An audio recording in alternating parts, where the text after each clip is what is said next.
The answer came casually, as if it was the obvious answer. Gather a large enough group of people, divide them into 2 groups, give one of them Eclipse's potions, give the other regular potions. Then we watch them closely for, say, 6 months or so, and see if anything comes up.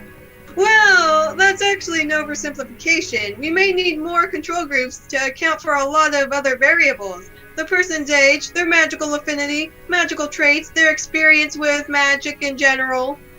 You get the idea.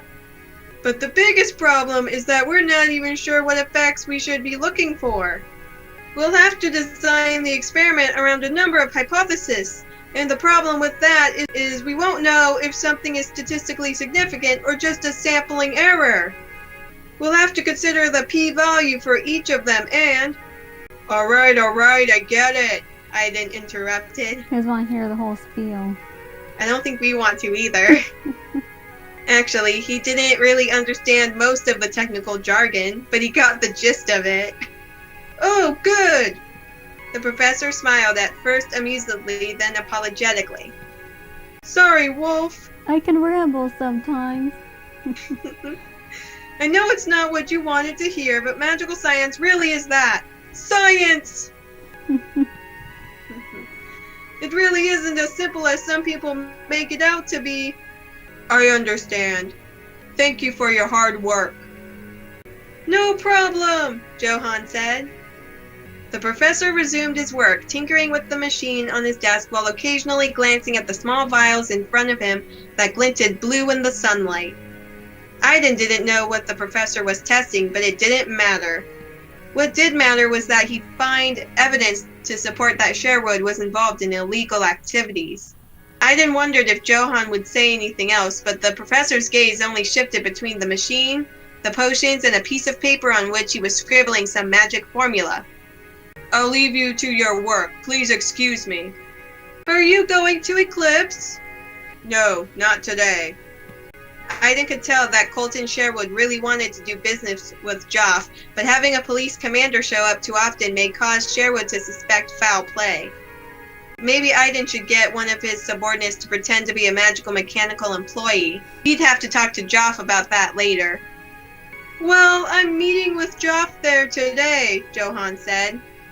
I'm going to request one of his engineers to help me build a magic machine to help with the analysis. Can't you build it yourself? I do know quite a bit about magic machines. They're an application of magical science after all, and my area of research is magic systems, which do fall under applied magics. But building magic machines requires some specialized knowledge that's being studied in a new field called magical engineering. Johann finally noticed Aiden rolling his eyes. But you're not here to learn about magical engineering. I see, Aiden said. Talk to you later, Johann. Jesus, like, I gotta get out of here before he does more speeches. Yeah, more math equations. Later, Wolf! Professor Poe went back to his machine as Aiden headed for the door.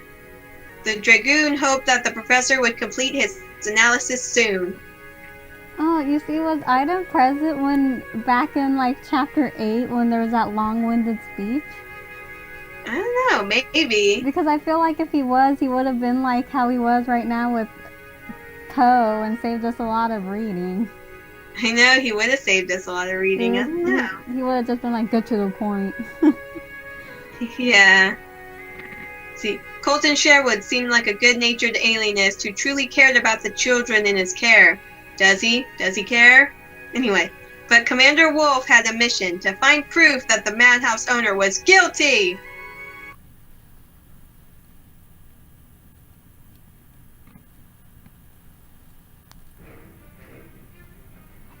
Oh, back to the bedroom. Candela Carroll woke with a start when she heard somebody crying. At first, she thought it was Janice. Oh wait, I like how they made the rooms different images. Like, look at Candela. She has drawings everywhere. Oh yeah, she has pictures. Yeah. And a chair. And a bowl for some reason. Every once in a while, she'd hear quiet sobs from her room next door. She had never said anything because she wasn't sure how to help her friend, but these cries sounded distant, so it couldn't be Janice. Come to a dark hallway. She left her room. She wandered from one dark alleyway to another and listened to every door she passed, but everything was quiet and everyone was sound asleep. Candela didn't like the smudges of red paint strewn all over the walls and the floor. Yeah, paint, that's what it is. But she ignored them and kept walking. She's like, who's doing art on the walls in red? She stepped lightly, but her footsteps echoed with the distant pain sobs in the otherwise silent night. Oh, if everyone's getting killed, then I'm like, this escalated really quickly. I know, this went from smuggling to murder.